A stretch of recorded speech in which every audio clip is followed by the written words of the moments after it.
Qeshm, an island most ignored until now. Not just rock and mangroves, but a buried fortress. Beneath it, Iran built a missile city designed to choke the Strait of Hormuz, the artery of global oil. Shipping is already slowing, warships are moving in. So the question is, can the world reopen this choke point without triggering something far bigger?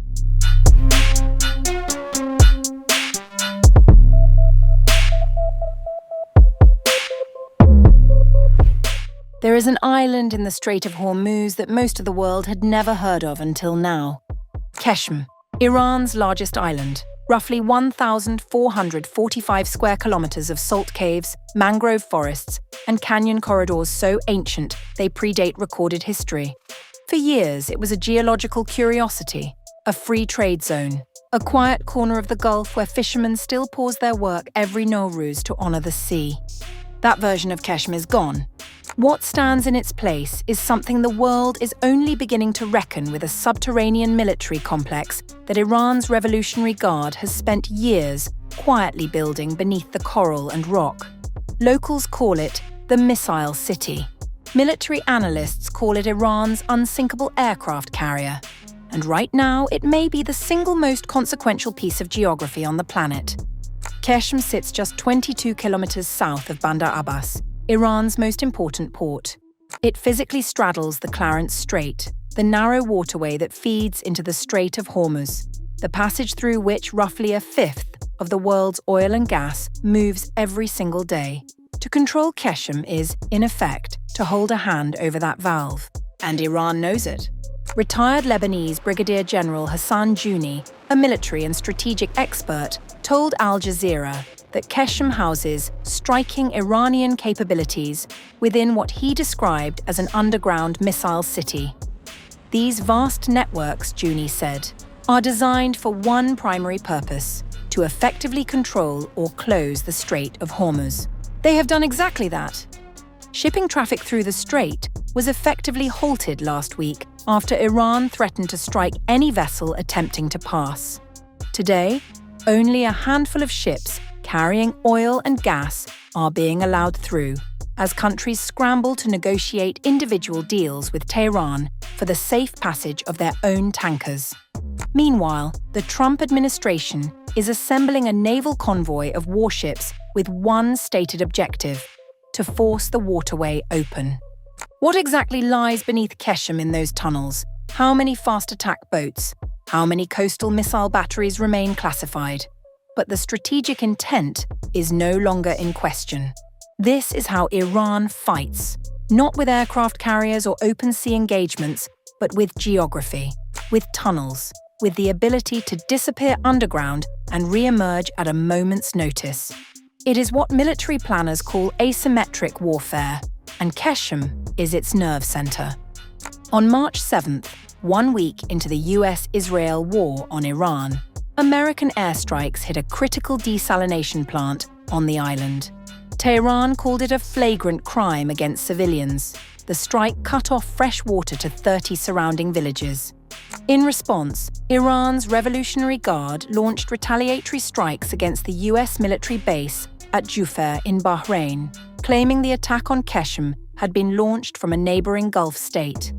The island's 148,000 residents, most of them Sunni Muslims who speak a coastal dialect called Bandari, now live directly inside a war.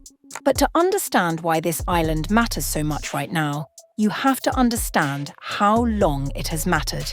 Qeshm is not new to war. It is not new to empire.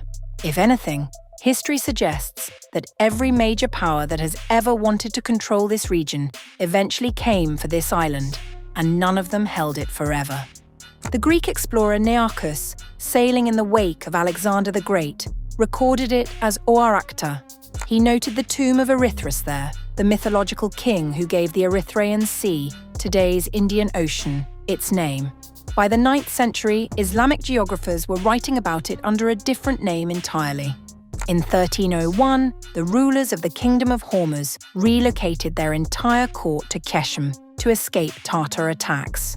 The island was the region's water barrel, literally supplying fresh water to the arid kingdom across the Gulf. Its strategic and material value was so well established that in 1552, the Ottoman naval commander Piri Reis launched a raid on Qeshm and seized what contemporary accounts described as, and this is a direct quote from the historical record, the richest prize that could be found in all the world.